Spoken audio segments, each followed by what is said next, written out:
Before there was a monster, there was a girl. Medusa. The name alone sends chills down the spine. The snake-haired Gorgon who could turn any man to stone with just a look. But behind the legend of terror lies one of the most tragic and powerful stories in Greek mythology, a story of beauty, betrayal, and vengeance from beyond the grave. Today, we're diving deep into the real story of Medusa, from her origins as a mortal girl, to her cursed transformation, to the hero who finally faced her. Medusa was not always a monster.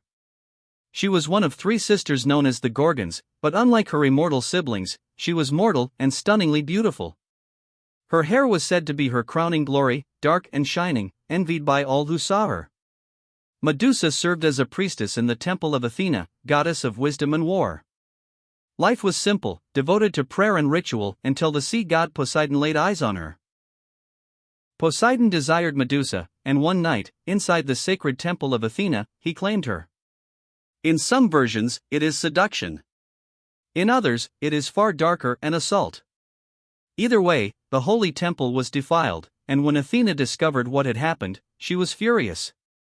But instead of punishing Poseidon, a fellow god, she turned her wrath on Medusa. Athena cursed Medusa's beauty. Her flowing hair became writhing, venomous serpents. Her face became so horrifying that a single glance would turn any mortal to stone. In an instant, Medusa was no longer a girl, she was a monster. Banished from society, she fled to a desolate island at the edge of the world. But Medusa was not weak. Hunters came to slay her, but she turned them all to stone. Her cave became a forest of statues, a grim warning to anyone who dared approach. Years later, a young hero named Perseus was sent on a seemingly impossible quest. Bring back the head of Medusa. It was a trick. King Polydectes wanted Perseus gone. But the gods had other plans. Athena gave Perseus a polished shield, a mirror he could use to face Medusa without meeting her gaze.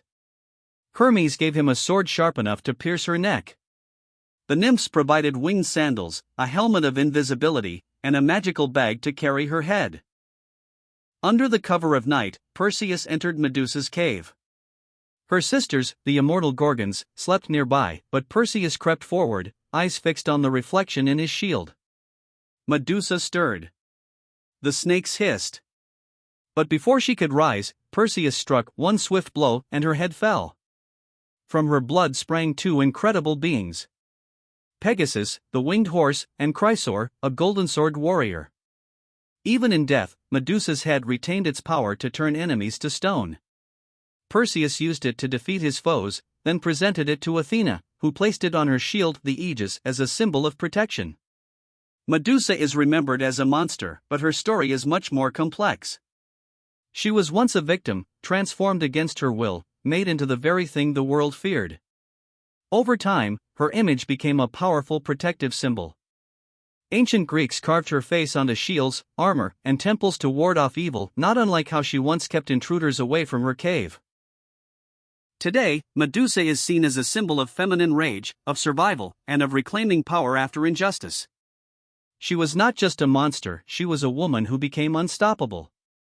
So next time you hear the name Medusa, remember this: she was more than a myth, more than a monster. She was a girl who was wronged and whose power lived on long after her death. If you enjoyed this deep dive into mythology, hit like, subscribe for more legendary tales, and let us know in the comments which myth we should explore next.